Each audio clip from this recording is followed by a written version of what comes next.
Hello students, this is exercise number 23 of the Progressive Monthly Magazine, April 2021, on the speed of 100 words per minute. Start.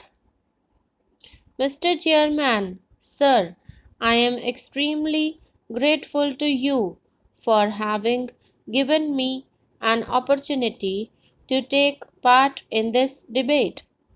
First and foremost, I would like to thank the honorable members for their very impressive homework and the deep interest they have taken in this subject of national interest, which is so very important for our survival and for our economic development. As many members have pointed out, that the national security or the question of defense is not only in the realm of soldiers, sailors, and airmen, but in this modern security environment, the entire country has to be geared to face any eventuality.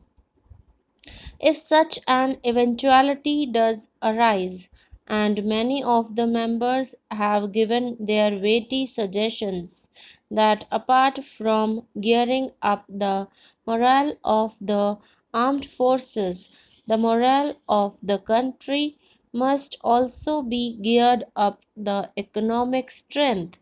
must also be geared up. Our late Prime Minister had, in this regard, said that the strength of the country is not only the strength of the armed forces, but also the economic strength of the country, the industrial capacity, and the indomitable spirit of the country. Therefore, sir, it is very heartening that we are all unanimous in this approach to the problem, that should our country face such an eventuality, we should have to rise like one person. Sir, as is the procedure and the practice, the debate was initiated by an honorable member from the opposition, and knowing my friend, who is a very intelligent lawyer, he has very intelligently gone into the question of defense planning, perspective planning, and has also gone into the aspect of planning within the ministry concerning all sections, and has brought in a host of subject, both geopolitical, geostrategic, as well as the defense supplies.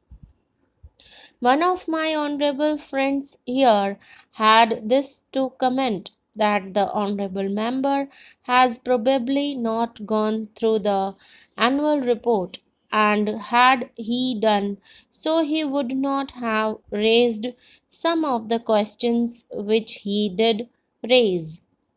Sir, I will not be knave enough to any member who has not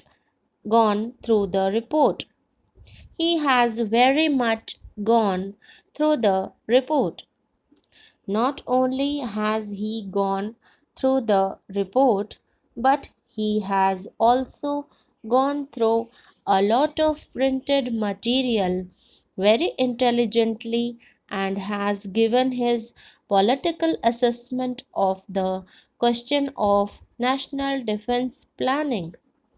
But I regret to say that he has, though fit to rely on considerable material from persons who are not accountable to Parliament, who are not answerable to the people of India, and he has been placed by the Defence Minister, who is accountable to Parliament and who is answerable to the people of India. And if he had gone through the report right from the first chapter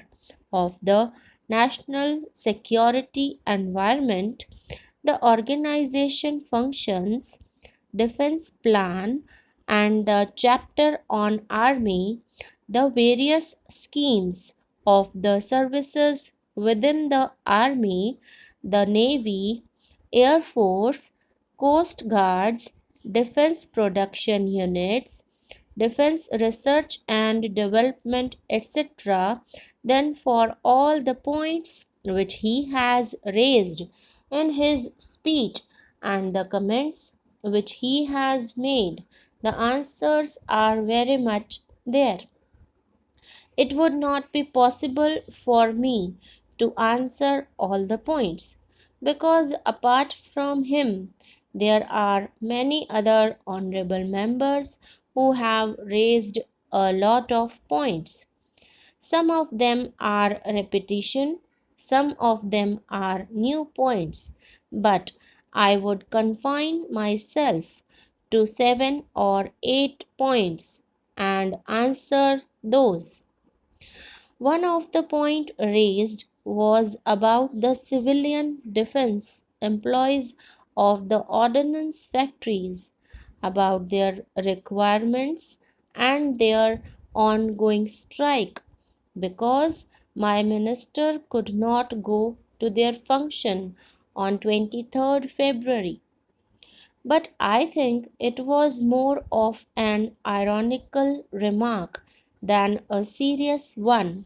because on the 23rd February was the president's address, and my minister could not possibly be away from the president's address, and secondly, the strike notice was given on 7th March. The notice was given at a time when the ministry was already seized of the matter,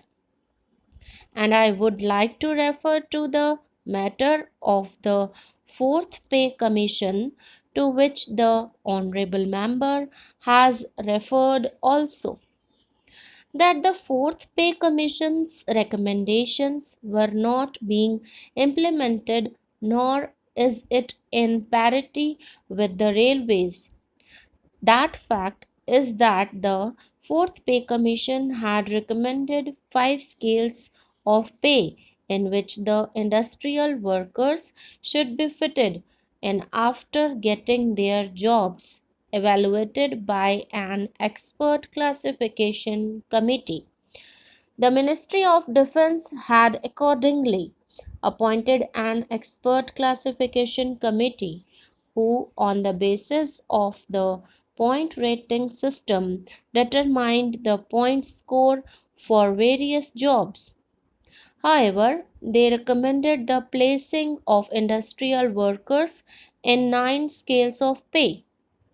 Even though the federations have participated in the deliberations of the expert classification committee, the federations demanded the fitment of workers in 5 scales of pay as recommended by the pay commission, and it is being considered by us.